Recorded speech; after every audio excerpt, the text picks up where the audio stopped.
In Blood of the Immortals, you are the leader of a great city when news arrives of a strange plague. Undead creatures walk the land, and everywhere they go, villages are consumed and more undead are spawned.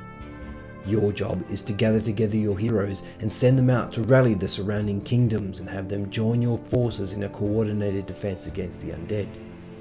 As each city joins the war, you'll have more gold to spend recruiting heroes and more locations where you can train armies.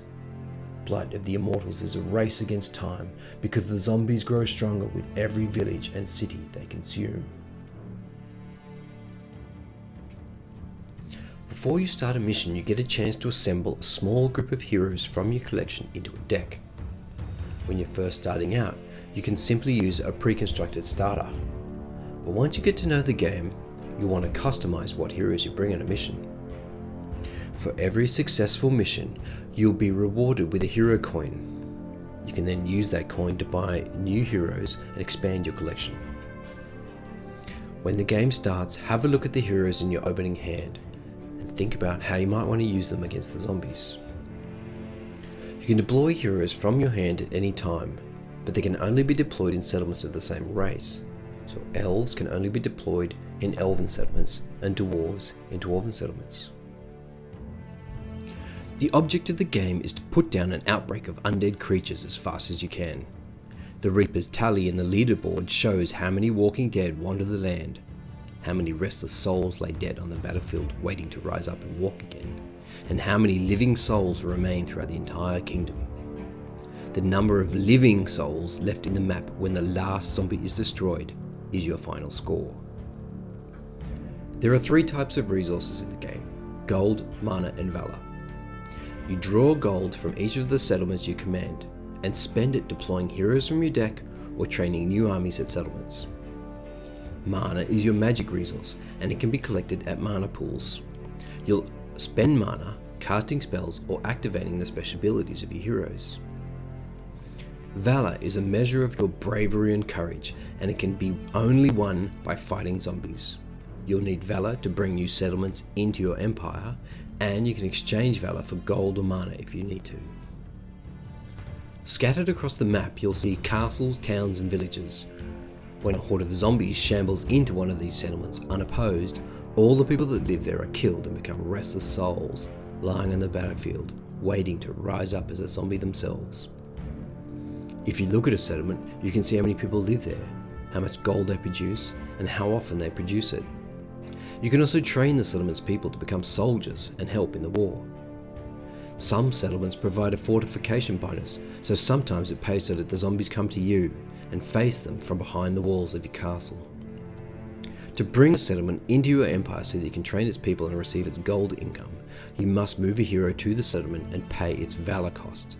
The settlement then becomes yours to command. When giving a unit move orders, you can see how long it will take for the unit to complete the move. The time varies based on whether or not the unit is marching along a road or the kind of terrain the unit's marching through. Some races just move faster than others. In multiplayer, the game is real time, and the time shown in the map is how long until the unit will actually take to reach its destination. 4 hours of game time is 4 hours of real time. In single player, the real time clock is paused, but you can jump ahead in time as if the game was turn-based. The standard jump time is 6 hours, but if you want to, you can pay valor and make smaller jumps. The total combat strength of all units in a stack is shown in the map. When combat takes place, the total strength of the 2 opposing forces is compared. The army with a large number wins, and the loser is completely destroyed. There is no randomness or dice that affects the winning or losing of battles. You must be larger than a zombie before you engage it in battle, or you will lose and your army will be completely destroyed. The winner suffers casualties based on how much larger it was. If the loser was only 50% the size of the winner, each individual soldier in the winning army will have a 50% chance of being killed. If the loser had been 95% the size of the winner, almost the same size, then each soldier in the winning army would only have a 5% chance of surviving the combat, a 95% chance of being killed. The bigger you are, the less casualties you'll take.